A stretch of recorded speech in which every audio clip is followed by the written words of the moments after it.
A kiírás szerint a mai Csili-Bili torna újra a régi teremben. Hozzáteszem, mi nem járunk Csili-Bili tornára, ellenben szívesen megmutatom a játszóteret, ahova a gyerekekkel járunk.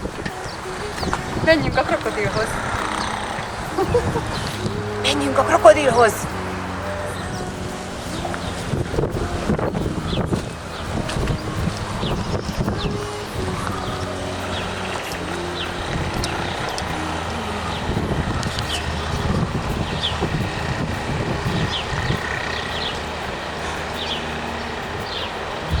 Itt a krokodil, ami inkább ki. És ezt szokták etetni a gyerekek a bogyókkal. Már a te gyerekeid. Igen, a bogyóbokok itt található. A két teknős is abszolút játék. Ez volna itt a játszótér, de most nem szeretném megzavarni a relaxáló anyukákat, úgyhogy menjünk tovább szerintem a Kodály iskolához, ami most már más néven fut.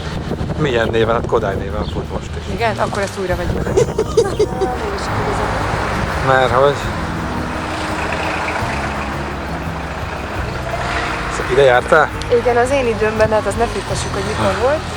Ez volt a Kodály Zoltán énekzenei általános iskola, úgyhogy minden reggel szépen itt mentem be, és reggeltől estig énekeltünk, miután abszolút a kórus szereplése volt rá az iskola programja, és hát ennek köszönhetem, ezeknek az éveknek köszönhetem az alapvető zenei tudásomat, és a fantasztikus színpadi rutinomat, amelyet minden év végén a Zene Akadémián csillogtathattam meg. Igen nagy létszámú kórusban, és általában nagyon sok versenyt is nyertünk, úgyhogy nagyon büszke vagyok rá. Jól lehet, nem ezekben az időkben fogalmazódott meg bennem, hogy zenei pályára megyek, ez egy későbbi dolog. Úgyhogy menjünk át ahhoz az iskolához, ahol ez az ötlet megszületett. Menjünk! És tulajdonképpen második, harmadik osztályos korom, nem még egyszer, a második Rákóczi Ferenc gimnázium előtt állunk.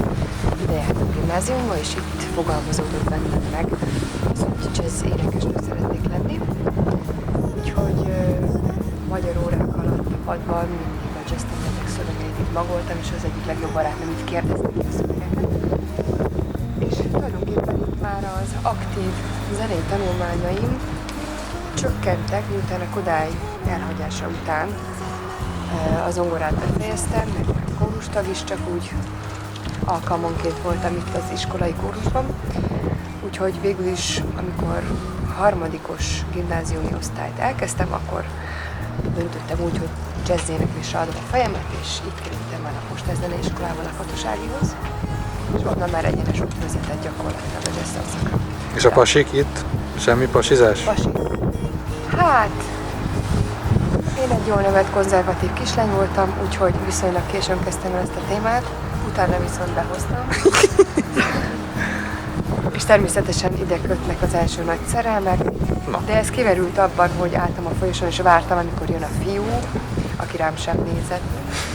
Úgyhogy manapság ez már nem így folyik, de szerintem ezt nem kell ecsetelni, minden úgy jó, ahogy van a világ folyásában. Menjünk tovább a következő helyszínre. Minden másról dalban fogok mesélni május 8-án este 7 órától a Katona József Színházban. Várok mindenkit szeretettel, én és a zenekar.